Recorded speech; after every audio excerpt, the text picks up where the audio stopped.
কক্সবাজারের ইনানি সমুদ্র সৈকত থেকে পশ্চিম আকাশে দেখা মিলেছে রহস্যময় এক আলোর, যা ঘিরে সামাজিক যোগাযোগ মাধ্যমে শুরু হয়েছে ব্যাপক আলোচনা। রাতের আকাশে হঠাৎ উজ্জ্বল আলোর রেখা দ্রুত গতিতে ছুটে যেতে দেখে আতঙ্কিত ও বিস্মিত হয়ে পড়েন সৈকতে থাকা পর্যটকরা। অনেকেই সেই দৃশ্য মোবাইলে ধারণ করে অনলাইনে ছড়িয়ে দেন। ঘটনার পর থেকেই নানা ধরনের গুঞ্জন ছড়িয়ে পড়ে। কেউ বলছেন এটি মহাকাশীয় কোনো ঘটনা, আবার অনেকের ধারণা এটি হতে পারে ভারতের কোনো ক্ষেপণাস্ত্র বা সামরিক প্রযুক্তির পরীক্ষামূলক কার্যক্রমের আলো। তবে এখনও এই বিষয়ে কোনো সরকারি বা আনুষ্ঠানিক তথ্য পাওয়া যায়নি।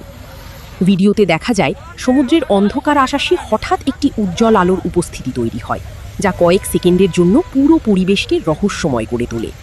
স্থানীয়দের অনেকেই বলছেন এমন দৃশ্য তারা আগে কখনো দেখেননি। সব মিলিয়ে কক্সবাজারের ইনানি সৈকতের এই রহস্যময় আলোর ঘটনা এখন সামাজিক যোগাযোগ মাধ্যমে ব্যাপক আলোচনার জন্ম দিয়েছে।